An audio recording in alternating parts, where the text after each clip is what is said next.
again, you have to remember that this is very silent. You're not going to have any symptom. And if you have, probably it's going to be too late. If you have any symptom, it's probably going to be too late. But the best way we have to diagnose it is checking your blood pressure. It's obvious, but yet uh, there's people that do not do it, or at least that they ignore the results.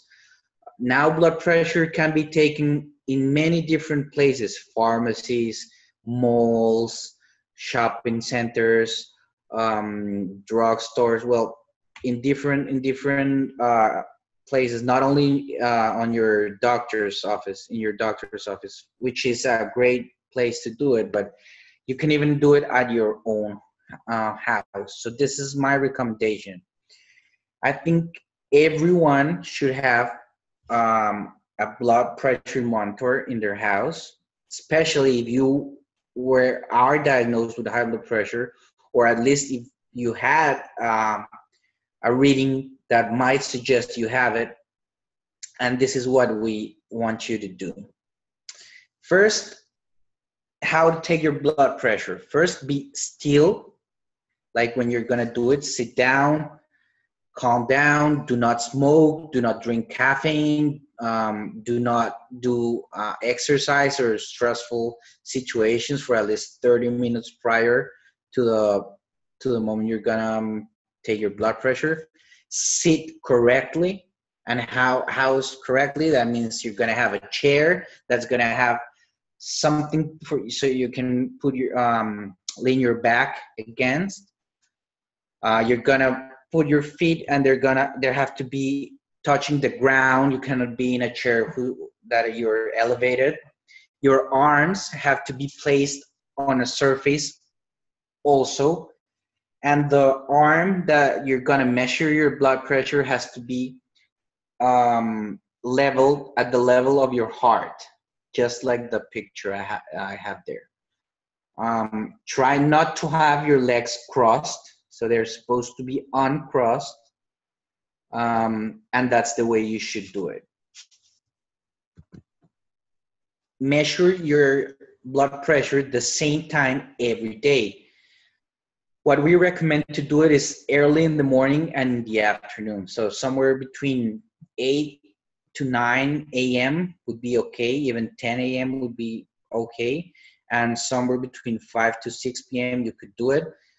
It is normal for everybody to have fluctuations in the blood pressure. It will start. You might have one measurement and then a high measurement later. That's totally normal. Of course, you might already know that caffeine, exercise, alcohol, stress might elevate your blood pressure. That's normal. But if you take it twice a day, then we might have a better idea of like the average. You can even do it 3 times a day. If you want to do it, that's better. But the point here is that you're supposed to do it always at the same time. So choose your time and do it always at the same time. And take multiple readings every time you do it, at least 2 or 3, separated by 1 minute, one from the other, and record the results. That is very, very, very useful. Why? Because when you go to the doctor's office and you come to me, and I take your vitals, and suddenly I see you have a high reading for your blood pressure, I'm not sure if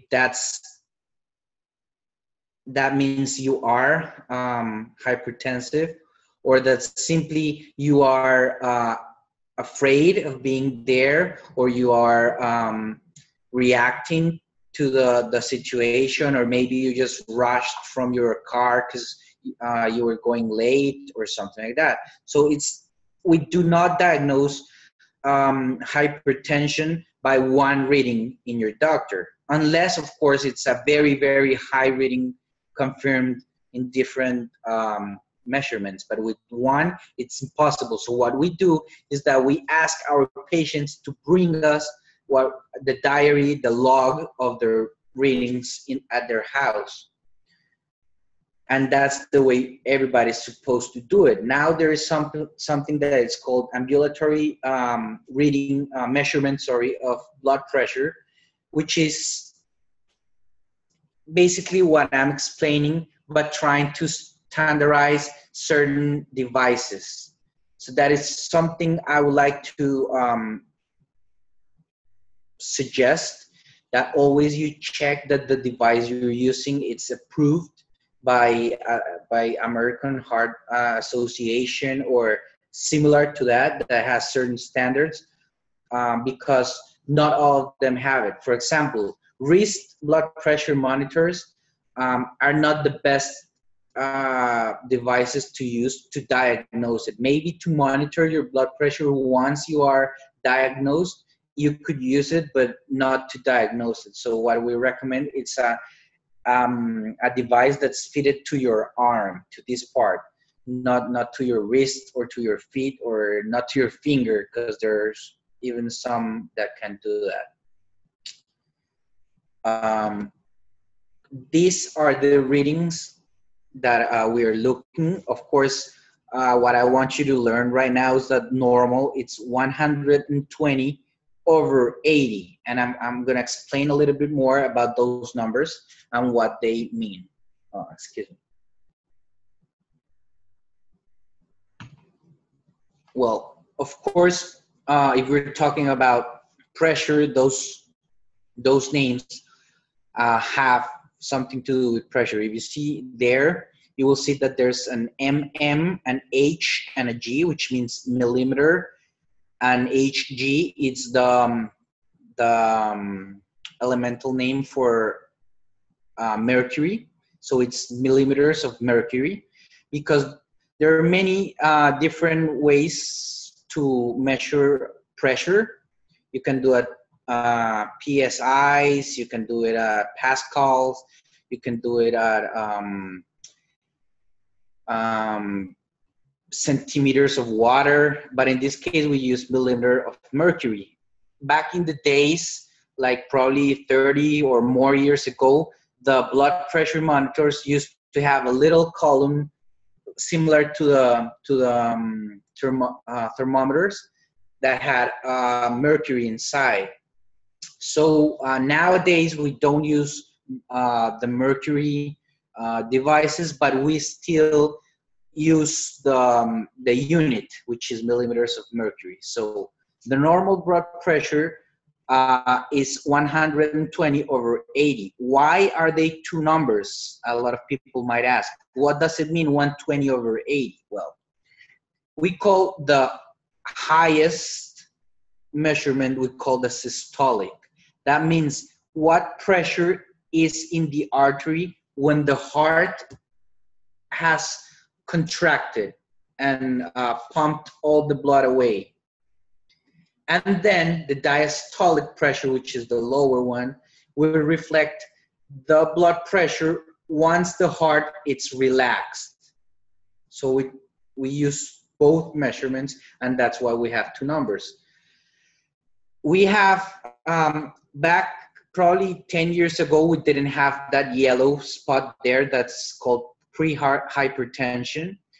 Probably you were only going to find normal and high blood pressure, but we are adding that category because we want people to be extra careful if you're in that yellow spot right there on pre-hypertension. Now we are trying to be more severe, let's say that, with the measurements. We used to be very loose with our standards, like our patient was 125 over 85 and we would say, oh, that's normal. Now we have to be careful and say, oh, you are pre-hypertensive, so you have to start taking care, and you have to start monitoring yourself. So that's the first thing I want you to know. Normal is 120 over 80. And the second thing of that picture that I want you to keep in mind is that everything higher than 180 millimeters of mercury over 110, that's an emergency. No matter if you were ever diagnosed with high blood pressure or not, you should go to the emergency room right there because you're in a high risk of having a complication. So then this is the moment where I talk about why salt or sodium has to do with high blood pressure. Well, as I was telling you, one of the causes of having high blood pressure is having a lot of blood. And that sounds like weird. Why would we have more blood than normal? Wouldn't the body just get rid of the extra blood? Well, for the body to get rid of extra blood, it has to take that blood, take it to the kidney, and the kidney will make it urine, and then will get rid of that extra volume of blood in the urine while we pee. But salt goes to the kidney and prevents the water to exiting the body. So the kidney tries to get rid of the water, tries to make more urine, but the sodium blocks the way water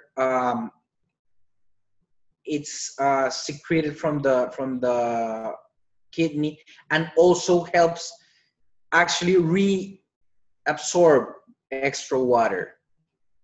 So you will start having what we call liquid retention. You start retaining fluids. That means your feet are going to start getting swollen, your hands. You will start noticing that your rings are a little bit tight. And that's the reason.